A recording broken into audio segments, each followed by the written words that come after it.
Shikues nderuar, ju përshëndes, do të njemi së bashku me disa lajme të cilat lidhen me aktualitetin në Kosovë dhe në Serbi.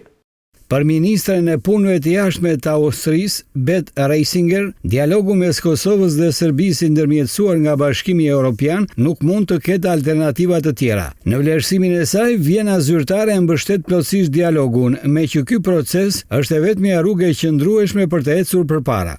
Ajo gjithashtu ka potencuar se Austria mbështet heqjen e masave ndëshkuese të vendosura ndaj Kosovës nga ana e Bashkimit Evropian në qershorin e vitit kaluar.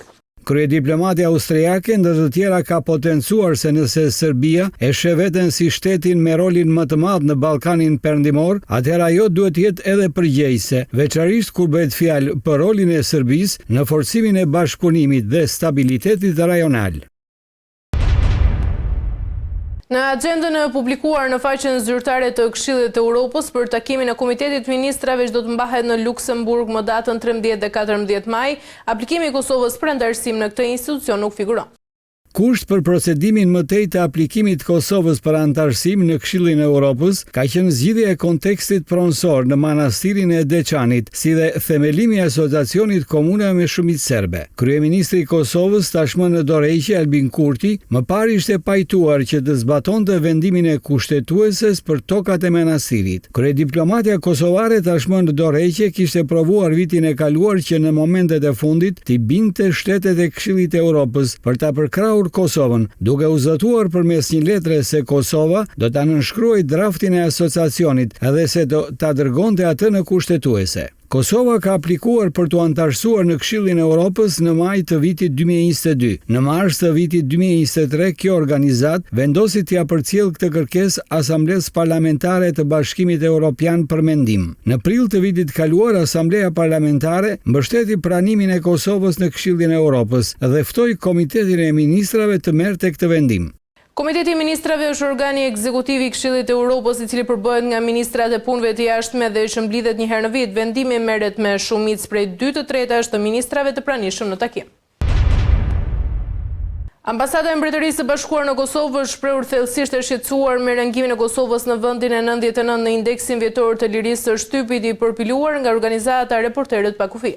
Qeveria e re e Kosovës, sipas ambasadës, duhet të mbrojë dhe të ruajë forcën e institucioneve të saj demokratike, duke përfshirë sigurimin e një mjedisi të lirë dhe respektues për gazetarët që të kryejnë punët e tyre, jetike duke bashkëpunuar me media dhe organizatat e shoqërisë civile për hartimin e një ligji të ri për Komisionin e Pavarur të Mediave. Në raportin e organizatës së Reporterëve pa kufi, Kosova ka shënuar rënien më të madhe në 10 vitet e fundit në indeksin vjetor për lirinë e shtypit, teksa është renditur e 99 nga 180 shtete. Në krahasim me vitin 2024, Kosova ka humbur plot 24 vende. Ajo në vitin 2024 ishte renditur e 75 dhe ky është viti i dytë radhazi që Kosova shënon rënje. Sipas raportit, Kosova renditet më së keq në zonën e Ballkanit Perëndimor dhe Bashkimit Evropian.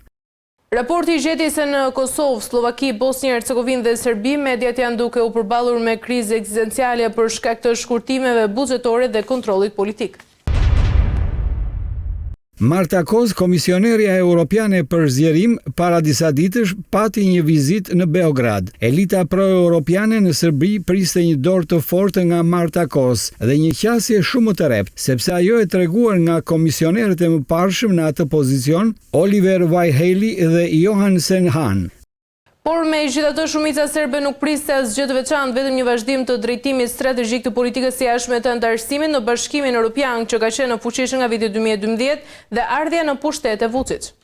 Marta Koz demonstroi të gjitha aftësitë e diplomacisë europiane, duke arritur gjatë vizitës së saj që të mbështeste studentët në blokadë dhe të pohonte se kërkesat e tyre janë identike me ato të Bashkimit Evropian, por edhe të takojë me studentë dhe qeveritar të cilët kundërshtojnë blokadat. Dhe kjo është pikërisht ruajtja e pozicionit të Bashkimit Evropian si faktori kryesor politik brenda Serbisë, pa të cilin nuk ka drejtim të brendshëm shoqëror, i cili në sipërfaqe shpesh ka një ehon të mërzitshme të quajtur liri mediatike, zgjedhjet lira dhe sundimi i ligjit. Vizita e Marta Kos pati gjithashtu një efekt udhëzues dhe shërues në një nivel simbolik për në Serbi, për politikat post-traumatike dhe post-jugoslave, gjë që reflektohet sot në faktin se politikanët sloven dhe kroat po pyesin për të ardhmen europiane të Serbisë. Talljet e nacionalistëve serb në vitet 90 ndaj slovenëve si dhëndur vienez dhe gjithashtu bojkotet e mallrave serbe tani janë rikthyer, kështu që presidenti serb Vučić, i cili vetë si politikan i ri në atë kohë i përkiste qarqeve nacionaliste, e mi pret me ulësi protokoll dhe me një pritje shtetërore Marta Kosin, komisioneren europiane nga Slovenia, dhe ajo ishte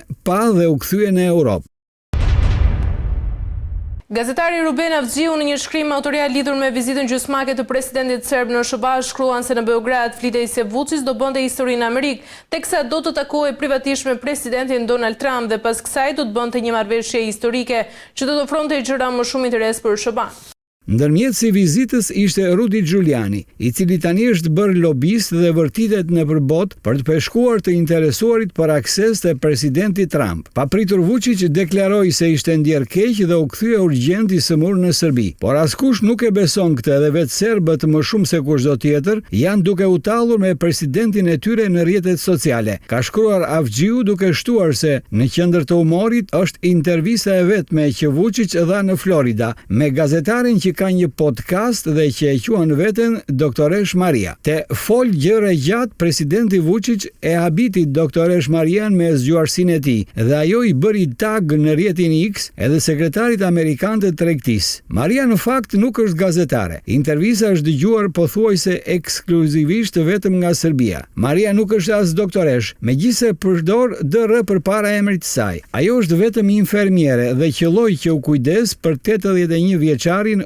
Rudy Giuliani, kur ai ishte i sëmur dhe tani janë bërë miq. Rudy i ka paguar borxhet që kishte dhe ndihmoi atë që të niste një podcast dhe i ka thënë se do të sjellë dhe figura të njohura që t'i intervistoj.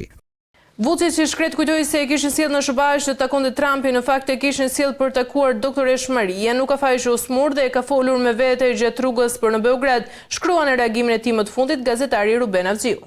Ne me kaq po mbyllim, të nderuar teleshikues, bashkëhemi sërish nesër me tjera zhvillime.